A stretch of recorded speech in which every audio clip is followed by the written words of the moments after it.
this is an iHeart podcast. Guaranteed human. This is Danielle Fishel. Ryder Strong. And Will Friedle from Pod Meets World. You know what I didn't expect? Becoming best friends with Chewy's customer service. Oh, been there. I've chatted with them as late as midnight. They actually get pet people. And if Pickles or Lucky hate something, I just send it back. 100% satisfaction guarantee gives you a whole year to make a return. No questions asked. Meanwhile, I'm over here ordering everything for Bill and Brunch. Food, treats, beds, toys. Because Chewy has over 100,000 products to choose from. And it shows up in like a day. I mean, my dog Sammy thinks the delivery driver is her personal assistant, and I'm not sure she's wrong. It's not just for dogs and cats either. They've got stuff for birds, fish, reptiles. The list goes on and on. And the health side is huge for me, too. Prescriptions, pet insurance, telehealth vet visits. They're even opening vet clinics now. My cat pretends he doesn't care, but he benefits. Chewy just makes the whole pet parent thing easier. For life with pets, the answer is Chewy. Save $20 on your first order with free shipping at chewpanions.chewy.com/world. Joy is essential, and it's also elusive. But now, there's a new and exciting way to start your journey toward a more joyful existence.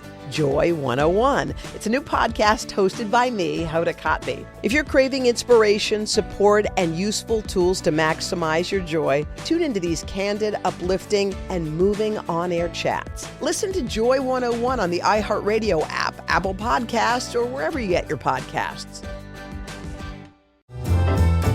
Welcome to Stuff You Should Know, a production of iHeartRadio.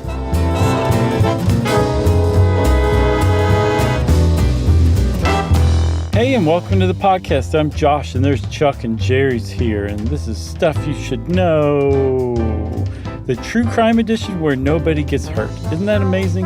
Yeah, I think this falls into our sort of caper edition. Yes, well put. Editions. Do we have any other capers? Yeah, like the Chowchilla kidnapping, and I think any non-murder crime podcast I think would fall under this, like DB Cooper. Exactly. And before I forget, Chuck, that was definitely a caper. Good call. This was a request, which, like you said last time, we've been doing a lot of these lately, but this one was requested by Nick Hales. And I say, good request, Nick. Thanks for that. And I totally spaced on shouting out Neil Stevens from the UK for Georgia Guidestones episode. He requested it and gave me the idea to do it. All right. Nice work. This one was so familiar to me that I was sure that we had either touched on it or that I saw, what I really thought was that I saw a documentary about it, but I hadn't, because I don't think there's been one. I don't know what it is. It was really familiar with some other true life thing that I saw. I don't know. But the fact that there's not a movie about this is insane. Yeah. I don't know if it's movie worthy. Oh, really? Yeah. Oh man. Just like the pork chop sideburns alone, right. I think would warrant a movie. But because I said pork chop sideburns, of course, we're talking about 1980, right, Chuck? August 26, 1980? That's right. And on August 26, 1980, very early in the morning, a couple of would-be delivery dudes, wheeled a big piece of equipment, had a cover on it that said IBM, into Harvey's Resort Hotel in Lake Tahoe, Nevada. Shout out to our buddy Aaron Hagar, representing Lake Tahoe. Oh, is he in Tahoe? Oh, okay, yeah. Cool. He's got it made out there in Tahoe. Nice. Except for the bears and wildfires. I'll bet he's heard of this story then. I bet you he has. We'll hear from him on this. But anyway, they wheeled it in there up to the second floor offices and dropped it off and basically skedaddled after that. They had a guy waiting in a van outside and drove them the heck out of there. Yeah. So it's kind of weird, 5 a.m. to drop off a piece of office equipment, not waiting around for anybody to sign it. Kind of odd. And within an hour, the oddity behind it kind of became really apparent. A slot manager, I believe, or maybe the night manager in general, he noticed this piece of office equipment that was kind of randomly placed on the second floor offices, and he saw that there was a note by it, and he gathered some other employees, and they were all kind of hanging out reading the note. And one of the details I love that I saw in a Adam Higginbottom article on the Atavist, was that one of the people reading the note was leaning up against the machine while they were reading the note. All right. The note said, should we read the note?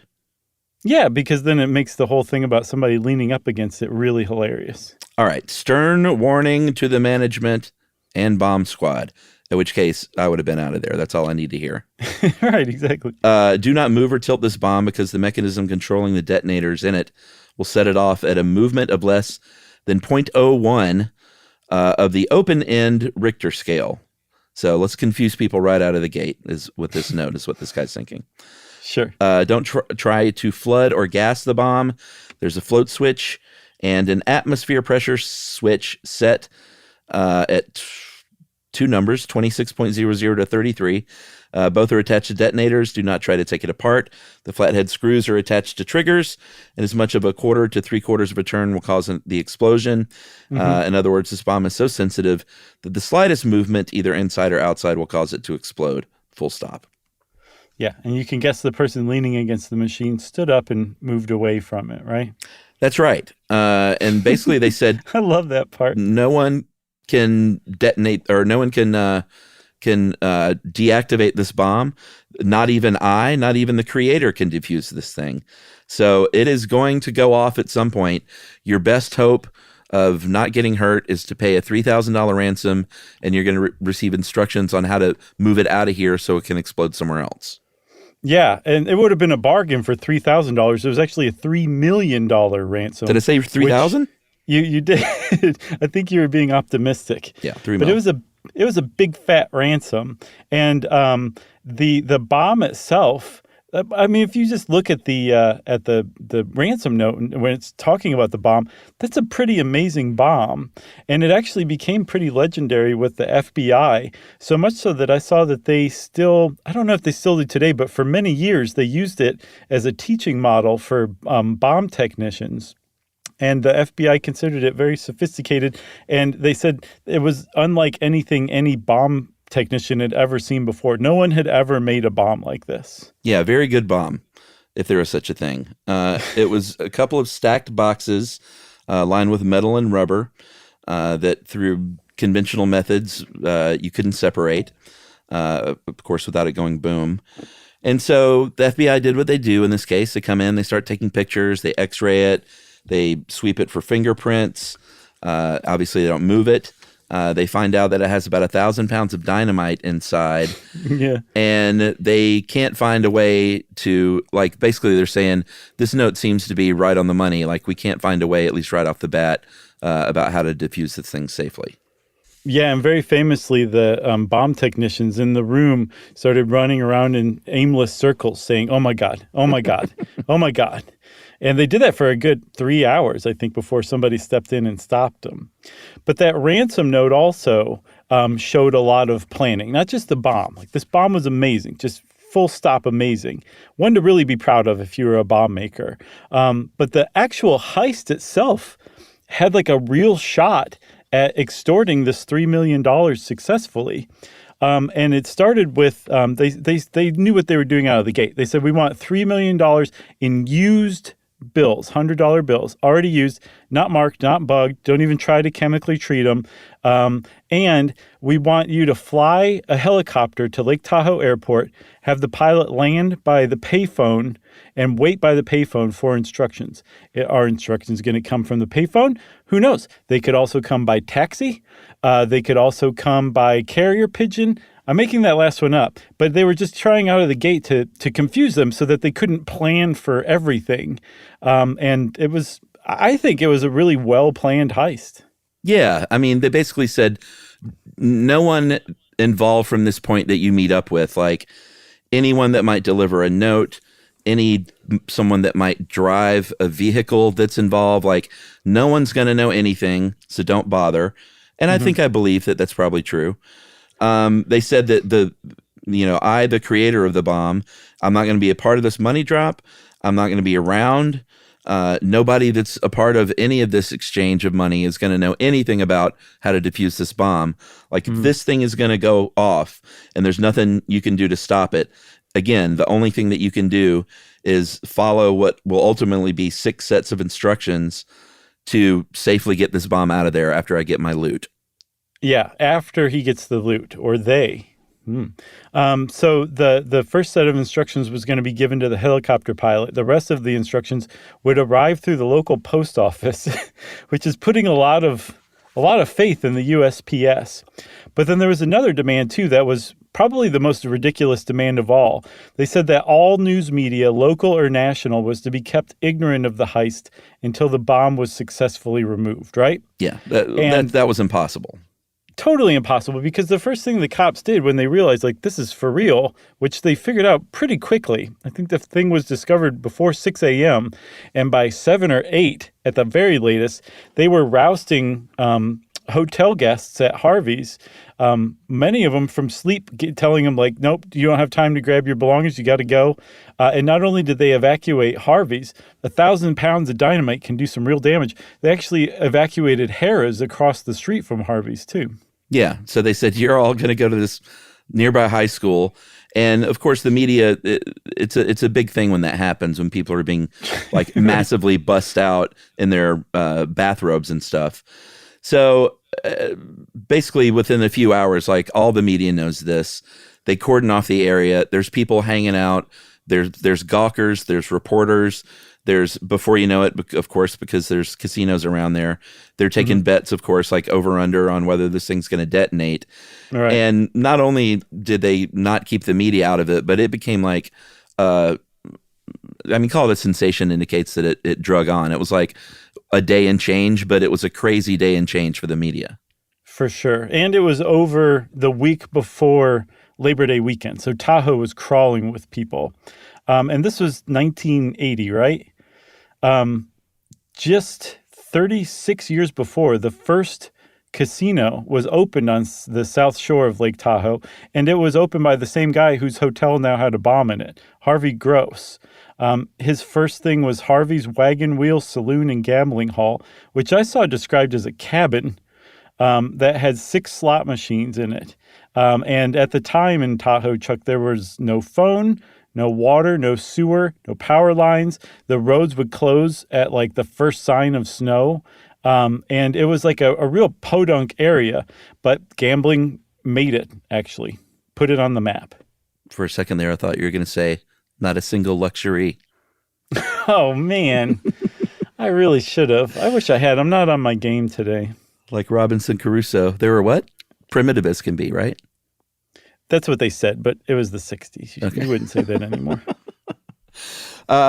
So things go great for Harvey and his little wagon wheel cabin. You know, it's on the state line of California, so that's a pretty smart thing, because you get those out-of-staters, those Richies from California, throwing down some money. Yeah, and it was so on the state line. It was in a town called State Line. That's very Nevada. It's very on the nose. And is it Nevada? I'm so nervous about us saying it the right way, because those people will email you like gangbusters. Oh, it's Nevada, but I always say Nevada. Okay, but they say it Nevada. Yeah, everyone outside the state of Nevada says Nevada, and that drives them nuts. Drives them crazy. It's really something.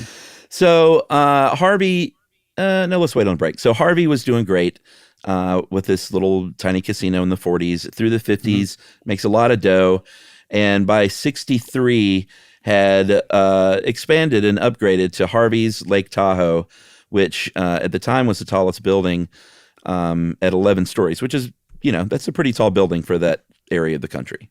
Yeah, less than 20 years, he went from a cabin to an 11-story casino resort. Yeah. And I believe it was at that same 11-story casino resort that this bomb was placed in 1980, 17 years later. And Harvey himself was he was a casino owner in Nevada. Like, he had, I don't want to say a checkered past, but he had a past. Like, he'd been hauled in front of the IRS for tax evasion. There was he had been given an honorary name by the Nevada Intertribal. Did I say it right? Nevada? Nope. By the Nevada Intertribal Council. He was called Chief Hunai. And there was an article that was written back in, I think, 1980 that said that it meant the man who runs the game and takes a percentage of the bets. I don't know if that's a joke or not. I can't tell. I don't either, because that's definitely like that era kind of joke, You can see that on like a tiki napkin. But the long and short of it is he'd had his little run-ins with the IRS and stuff and the gaming board, but it wasn't anything unusual. He wasn't like some bad guy, like a mafioso type. He was, like you said, he owned a casino, and he's going to be brought up by the IRS at some point. But all of this to say, he wasn't like some big mark because of like all his dirty dealings in his past, basically. I saw him actually referred to as a good guy by some people. Yeah, it sounds like it. Like he was well known to have put off expansion. Like he didn't want to expand to other towns. He's basically said, I'm making enough money. He had a quote that he would refer to as, I have a nice little business. How many steaks can I eat? Which is to say, like, he had everything he needed, and this was fine. He was happy with his business where it was. That's right. But it was the 70s and into the early 80s, which was just sort of the golden age of all this kind of stuff, of kidnappings and ransoms and hijackings. And it just seems like all this kind of hijinks, there's still stuff like that happens occasionally, but not like it did back then. I think it's because, Chuck, the police state hadn't evolved enough that they would catch you no matter what. Yeah, cameras everywhere now. Right. And leaded gas had been around long enough to really have the effects on a whole new generation of brains. So you put those two things together, you have everything converging on the 70s for people trying all sorts of heists and kidnappings and stuff like that. Yeah, and that happened back then around there even. I think as far back as the early 70s, there were kidnapping conspiracies against Gross, ransom things that had been uncovered. In the late 70s, there were smoke bombs with ransom notes found at other casinos around Tahoe. So I don't know about that. It was, what, the smoke bombs? Yeah, what is that? You might as well say, like, there's a box of sparklers in your lobby. Give me 500,000 simoleons or else. Give me 35 cents. I know, to pay me back for the smoke bombs. So it was a time where if you owned a casino that brought in, I think he made about $4 million profit, but brought in like $70 million a year like his did, then that simply just meant you were a mark by virtue of that fact alone. Right. The thing is, though, is the FBI found out as they started investigating the case about a year after that it actually was a personal vendetta against Harvey himself or Harvey's casino that led to that bomb being placed there in August of 1980. That sounds like a great cliffhanger for a break. Thank you. Thanks, man. All right, we'll get back to it right after this.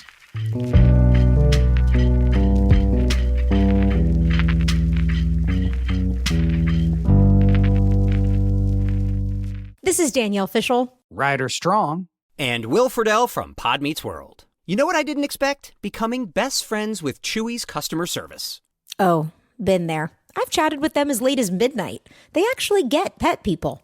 And if Pickles or Lucky hate something, I just send it back. 100% satisfaction guarantee gives you a whole year to make a return. No questions asked.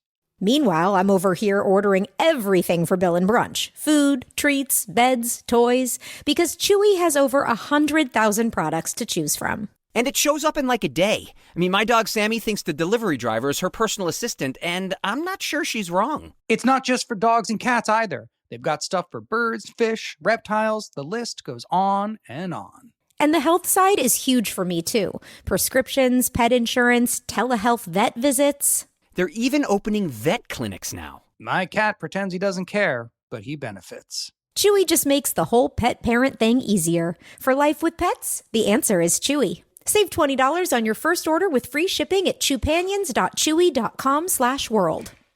Joy is essential, and it's also elusive. You can't order it, you can't borrow it, or simply hope it into life. But now, there's a new and exciting way to start your journey toward a more joyful existence. Joy 101. It's a new podcast hosted by me, Hoda Kotb. Together, guys, we'll have meaningful conversations with the world's most fascinating people. Entertainment legends, sports icons, wellness experts, and everyday people will share how they find, allow, and experience joy. And I'll offer some of my own tips and takes on seeking a more balanced and harmonious life. If you're craving inspiration, support, reward, and useful tools to maximize your joy, tune into these candid, uplifting, and moving on-air chats. Joy after a breakup, joy as an empty nester, joy after a loss, joy as a caretaker. This new podcast will speak to you. Listen to Joy 101 on the iHeartRadio app, Apple Podcasts, or wherever you get your podcasts. Your husband is not who you think he is. Your body is not what you thought it was. Your identity is formed by a secret history. I'm Dani Shapiro, and these are just a few of the stunning stories I'll be exploring on the 14th season of Family Secrets. And just then, we felt the plane turn in the air. So much so that the bags that were under people's seats just kind of flew into the aisle. Each week, we dive headfirst into the complex power of secrecy, how it shapes our identities and relationships, and how it ultimately can reveal to us our truest selves.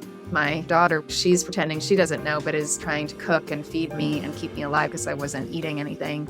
And me pretending like everything was fine. He kind of shoved me out of the way and said, move. And he went out the front door and he jumped in a car and drove off. And that was the last time I saw him. Listen to season 14 of Family Secrets on the iHeartRadio app, Apple Podcasts, or wherever you get your podcasts. Happy Pride from the Outspoken Podcast Network. All month long and all year round, we're celebrating being loud, proud, and always original. It's me, Brandon Kyle Goodman, host of the podcast Tell Me Something Messy. Check out my show for unfiltered takes on dating, relationships, and adulting. The more you get comfortable with someone, the more their real self comes out. They're going to be gross. What's the grossest thing about a man? Burping. Shut it down. Listen to High Key for the best pop culture takes, and there are no girls on the internet for all your tech news. For your favorite celebrity kikis, check out Outlaws with T.S. Madison. Wait, so Luke was the son of Vader? Yeah. And Vader was turned by RuPaul? Yeah, well, somebody turned him. Okay. Some old witch. Learn to love yourself unapologetically with BFF, Black Fat Femme. And start your day with intention with Waking Up with Ryan coming in July. Celebrate Pride with the Outspoken Network on the iHeartRadio app, Apple Podcasts, or wherever you get your podcasts. Open your free iHeartRadio app, search Pride, and listen now.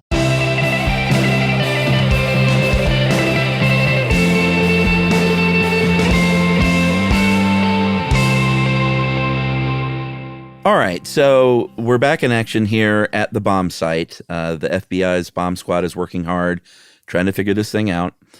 They have another team working on a fake ransom drop. Special Agent William Jonke basically told Harvey, hey, listen, why don't we drag this thing out as much as we can? We'll do a fake payoff arrangement. Maybe we can just sort of put off this bomb going off long enough for us to figure it out, either how to stop it or how to catch these people. Like, the bomb is going to go off no matter what. And once Gross heard that, he was like, well, I'm not paying anything if this thing's going off no matter what. You can use by God, you can use my own helicopter for the drop even. And that's what they did. They used his own personal helicopter, but the pilot was a Fed, and there was another Fed with a gun hiding behind the pilot's seat with a suitcase full of mostly fake money.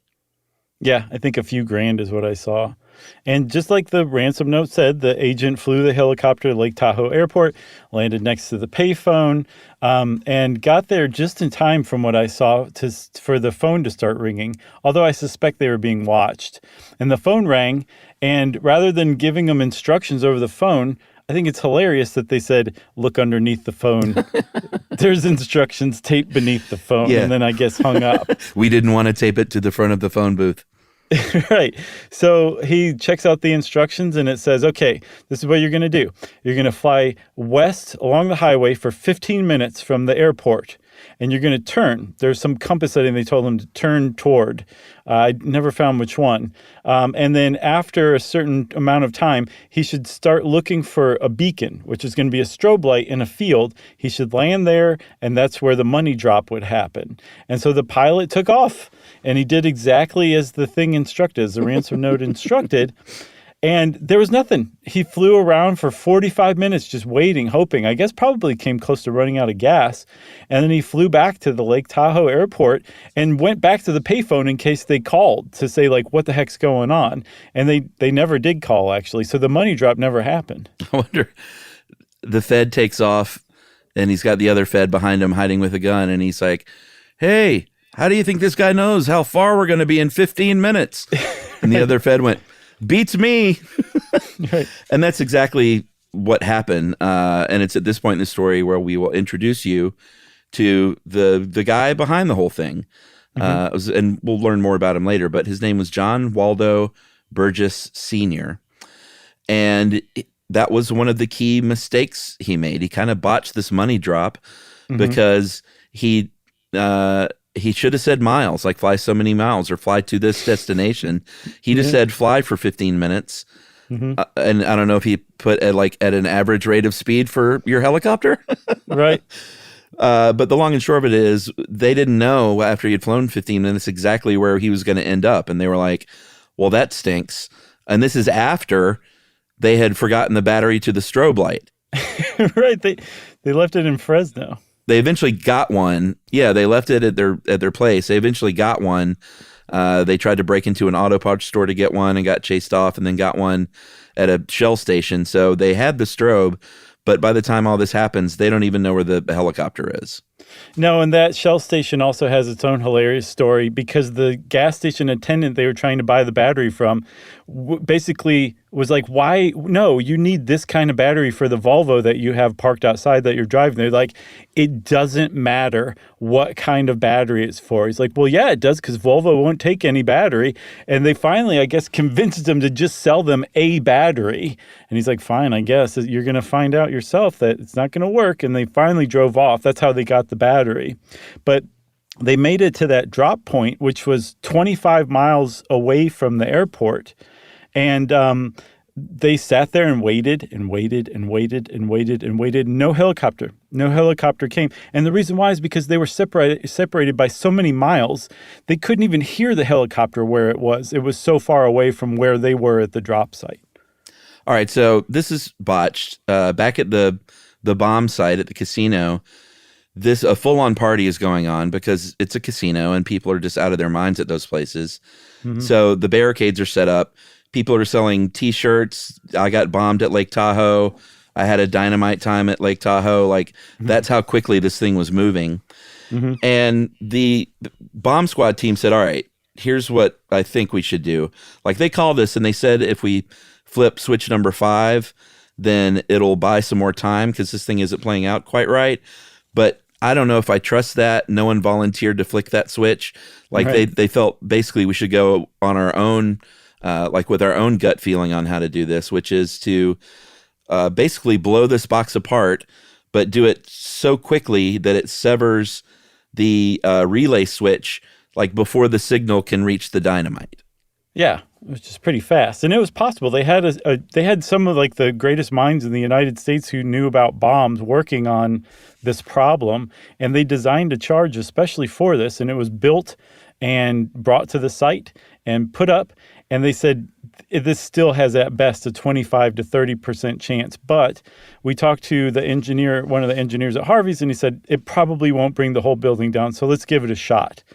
And so almost 35 hours after the bomb had been discovered, around 3 p.m. the next day, a guy named Danny Daniel was the person who volunteered to go take the charge, put it on the bomb exactly at the angle he was told to put it at, and then walked out and started the countdown for the remote triggering. And remember, there are hundreds, if not thousands of people thronged together to watch this to see if it worked. And when they finally did, apparently they broadcast the countdown on like local radio, Chuck. And when they finally set it off, that charge did not work the way it was intended. No, it set off the bomb. The entire thing went off, and it was, like we said, it was 1,000 pounds of dynamite. It created a 40 to 50 foot hole in the ground in the middle of this casino, shooting shrapnel everywhere, obviously, shooting cash and chips everywhere, which is obviously problematic. Yeah. They said there were TV sets swinging on cords, toilets hanging by the pipes. It was a huge, massive explosion in the middle of a casino. And because it's a casino and because it's Tahoe, it was not very long afterward that the surrounding casinos got right back to business. And it didn't take too long, a couple of days, before Harvey's got back to business with what was left of the casino. They put glass around it and was kind of like, hey, come see the bomb hole and gamble some. and watch the FBI work on this crime scene that just took place. So one of the other great details of this story for me is that the bandits didn't know that the bomb had been detonated. And so a few minutes after the bomb went off, they called the local sheriff's office and said, we'll be calling back in 1 hour to arrange another payment drop. He said, whatever. Yeah, can't you imagine like the person who took the call being like, oh, yeah, great, okay, we'll talk to you in an hour. Yeah, so that didn't matter. Harvey Gross was very sad. He just cried when he saw the damage, $18 million worth of damage. And, we'll tell you what ultimately happened later. But they got back to business, like I said, and I guess we should talk a little bit more about who this mastermind was. I agree, Chuck, and I say before we start talking about the mastermind behind the plot, we take a break. All right, let's do it.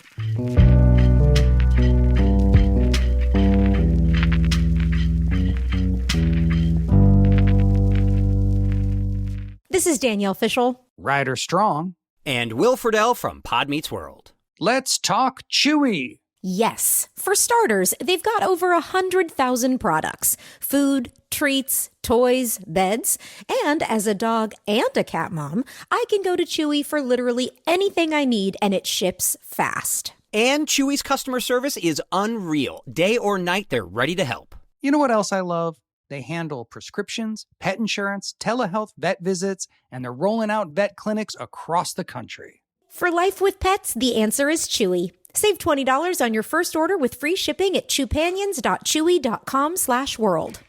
Joy is essential, and it's also elusive. You can't order it, you can't borrow it, or simply hope it into life. But now, there's a new and exciting way to start your journey toward a more joyful existence. Joy 101. It's a new podcast hosted by me, Hoda Kotb. Together, guys, we'll have meaningful conversations with the world's most fascinating people. Entertainment legends, sports icons, wellness experts, and everyday people will share how they find, allow, and experience joy. And I'll offer some of my own tips and takes on seeking a more balanced and harmonious life. If you're craving inspiration, support, and useful tools to maximize your joy, tune into these candid, uplifting, and moving on-air chats. Joy after a breakup, joy as an empty nester, joy after a loss, joy as a caretaker. This new podcast will speak to you. Listen to Joy 101 on the iHeartRadio app, Apple Podcasts, or wherever you get your podcasts. Your husband is not who you think he is.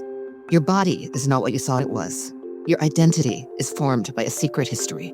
I'm Dani Shapiro, and these are just a few of the stunning stories I'll be exploring on the 14th season of Family Secrets. And just then, we felt the plane turn in the air. So much so that the bags that were under people's seats just kind of flew into the aisle. Each week, we dive headfirst into the complex power of secrecy, how it shapes our identities and relationships, and how it ultimately can reveal to us our truest selves. My daughter, she's pretending she doesn't know, but is trying to cook and feed me and keep me alive because I wasn't eating anything. And me pretending like everything was fine. He kind of shoved me out of the way and said, move. And he went out the front door and he jumped in a car and drove off. And that was the last time I saw him. Listen to season 14 of Family Secrets on the iHeartRadio app, Apple Podcasts, or wherever you get your podcasts. Happy Pride from the Outspoken Podcast Network. All month long and all year round, we're celebrating being loud, proud, and always original. It's me, Brandon Kyle Goodman, host of the podcast Tell Me Something Messy. Check out my show for unfiltered takes on dating, relationships, and adulting. The more you get comfortable with someone, the more their real self comes out. They're going to be gross. What's the grossest thing about a man? Burping. Shut it down. Listen to High Key for the best pop culture takes, and there are no girls on the internet for all your tech news. For your favorite celebrity kikis, check out Outlaws with T.S. Madison. Wait, so Luke was the son of Vader? Yeah.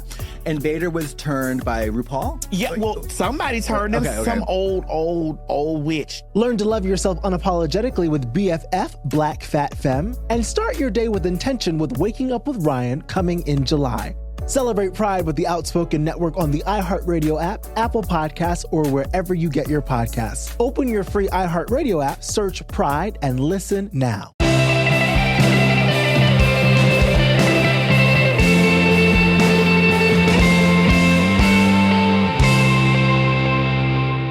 So we already revealed who it was, a guy named John Burgess Sr. And his son wrote a book later that I saw. He called the publisher to find out how many copies had been sold at the time, and they told him 0. But in this book, he depicts his dad as not a very nice guy. He was an abusive husband, physically abusive, a really terrible dad. He liked to emotionally blackmail his family by threatening to take his life by suicide. And he was an actual Nazi. Like a genuine Nazi, just to put the cherry on top of everything. Yeah, he flew for the Luftwaffe and spent 8 years in a Soviet prison camp before coming to America and becoming a multimillionaire. So it kind of ended up okay for him. He had a landscaping business in Fresno that apparently did really, really well. But he also liked to gamble a lot and lost a ton of money over the years. I think about $750,000 they'd estimated that he lost, I think, at Harvey's alone, right? I think that was the whole shebang, but most of that was at Harvey's. That was my take on it. Okay. And we do need to put a pin in something else, is that years before he had a business, a restaurant, that it was pretty clear that he burned down for the insurance money, got up $355,000 from that and gambled that away. Yeah, he was that kind of guy, right? So the heist itself, it was an attempt to make back some of the money that the house had taken from him over the years that he felt bitter about. But also the reason that he targeted Harvey's, they later found out, was that on some New Year's Eve, a year or two before, he had been given the high roller suite. That's how often he gambled at Harvey's. Like, he was well known there. But he had amassed such a debt that they actually took him that evening out of the high roller suite and put him in a regular room. That was why he did it, man. Much to his great humiliation. Yeah. I mean, that was pretty much why he, at the very least, why he targeted Harvey's. He considered that quite a loss of pride, because I guess he was with a date, and the date was like, I thought you said you were big time. Right. Which didn't make it any better. So that's why Harvey's got targeted in particular. That's right. And they put Aaron Hagar in that suite instead. They did. And everything was right with the world. That's right. So actually, he's about my age, so he would have been a kid back then. Or maybe they did. He could have been high rolling. Maybe he was like a 9 or 10-year-old, like running the show in that gambling room. I could totally see it.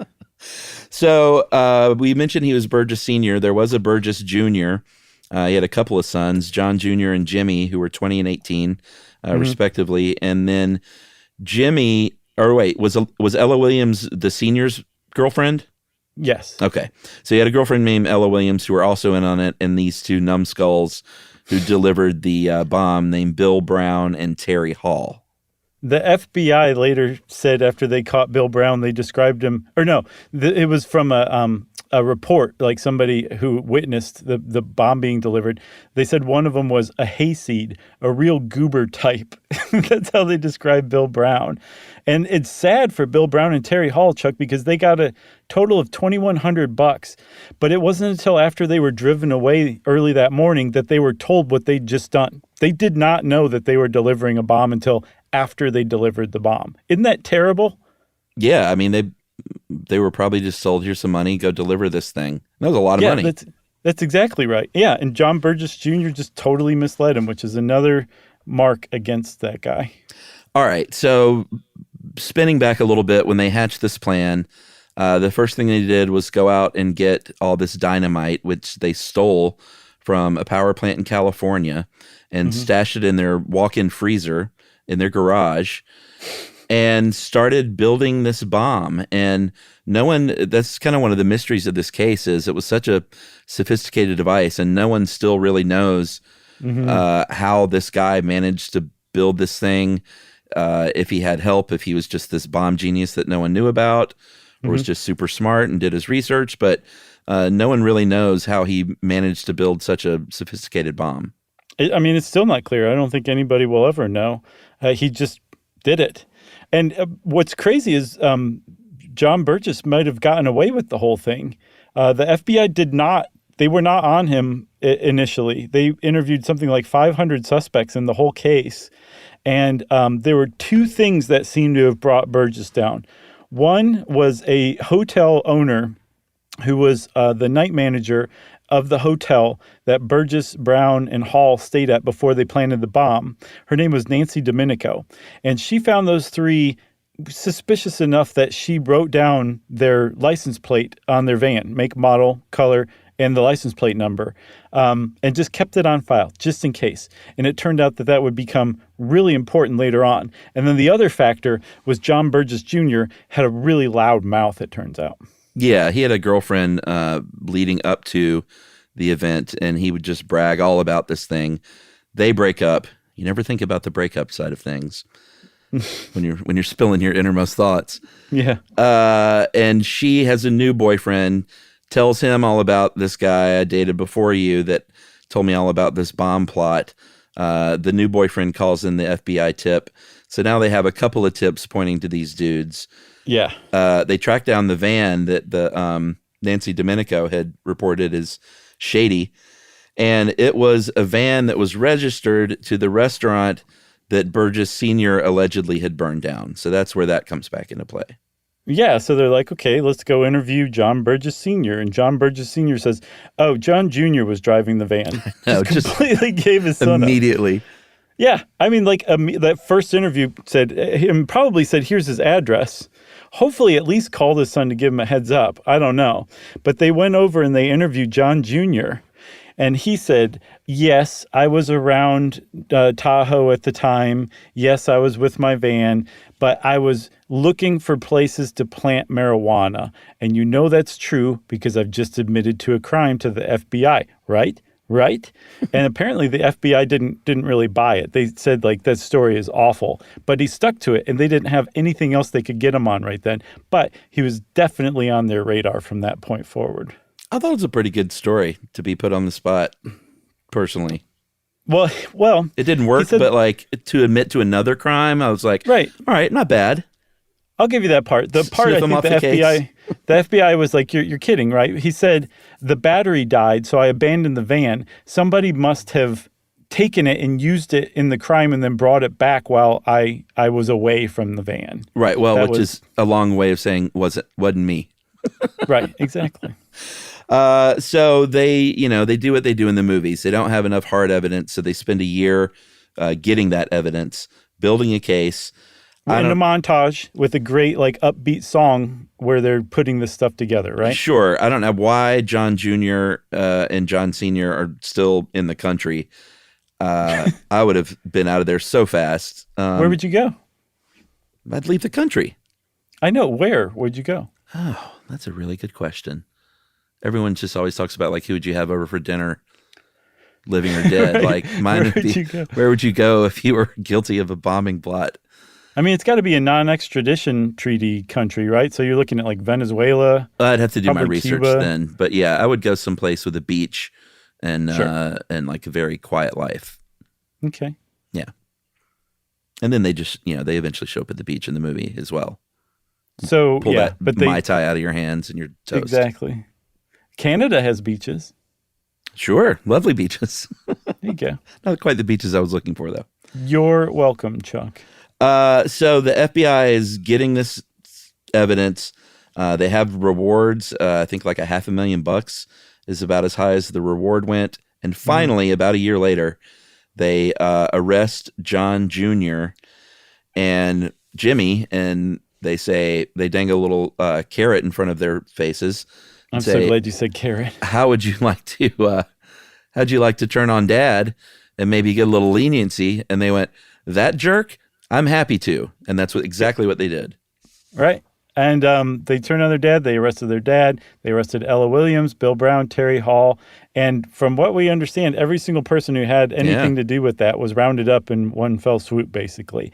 And the convictions started coming out.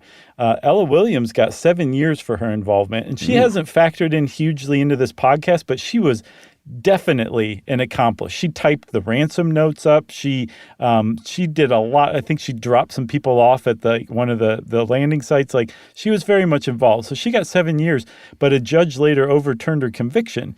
And I couldn't see why, but as far as I know, she did not do any time in prison, maybe beyond her trial. Yeah, I think the Sons did get that leniency. As for John Sr., he represented himself in court, cross-examined his own sons, eventually got 20 years in federal prison, and then I believe life without parole in state prison. Yeah, his the big key to his defense was his sons had given him a Father's Day card that said, "You're the best dad around 10 years before." It didn't work on the jury. Sorry. How could I have done this?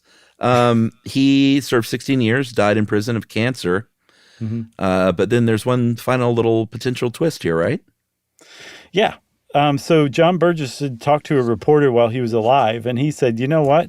This wasn't my idea. I was a patsy. I was a rube. I got dragged into this by a loan shark I owed 60 large to." That's what you say when you're a gambler.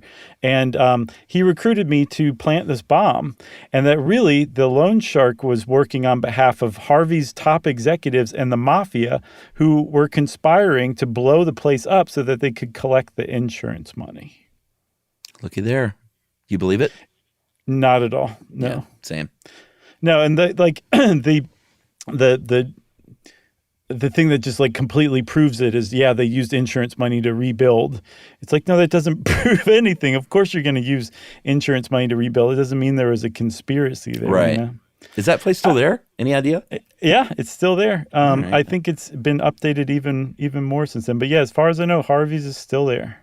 Awesome. I don't know why. Over the past 2 weeks, I never thought to look that up.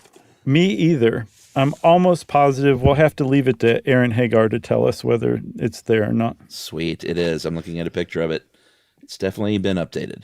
Well, while you're online, why don't you look at eBay and see if there's any, like, I got bombed at Harvey's t-shirts still around. Oh, wow. Well, if there are, I'm not going to tell you. I'm just going to get you one for Christmas. Fair enough. I like that a lot. That's a good plan.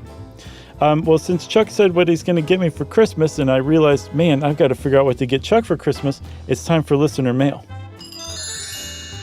Hey, you just got me a great record. Which one? Oh, the Bill Evans one, yeah. Yeah. You like it? Have you listened to it yet? I love it. I mean, it's good, Bill Evans, but it's just, it's good. Very evocative of changing of the seasons, which I think was the whole point. For sure. I'm glad you liked it. All right. Hey, guys, after listening to the Introvert Extrovert episode, I thought I'd reach out because Chuck at one point talked about finding ways to discipline his child by removing fun activities.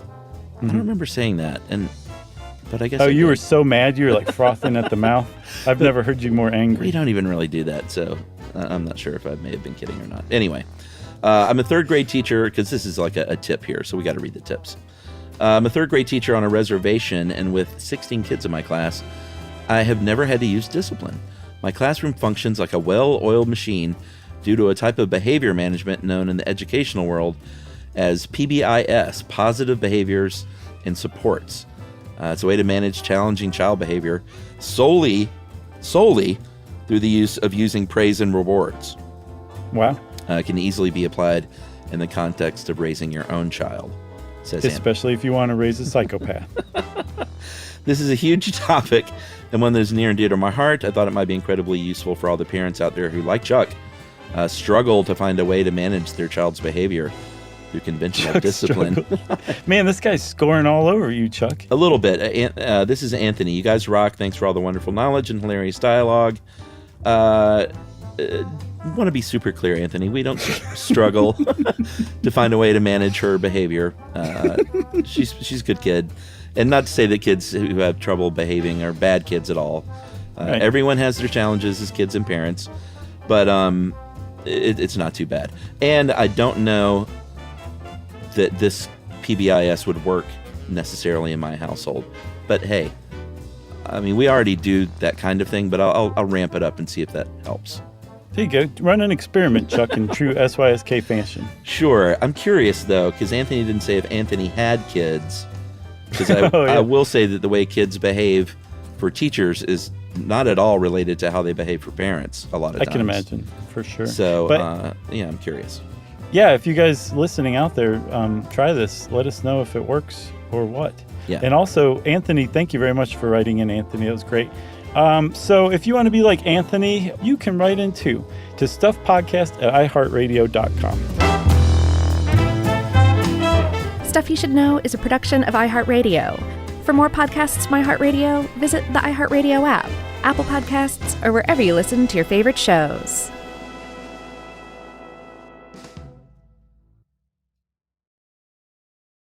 This is Danielle Fishel. Ryder Strong. And Will Friedle from Pod Meets World. Let's talk Chewy. Yes. For starters, they've got over 100,000 products. Food, treats, toys, beds.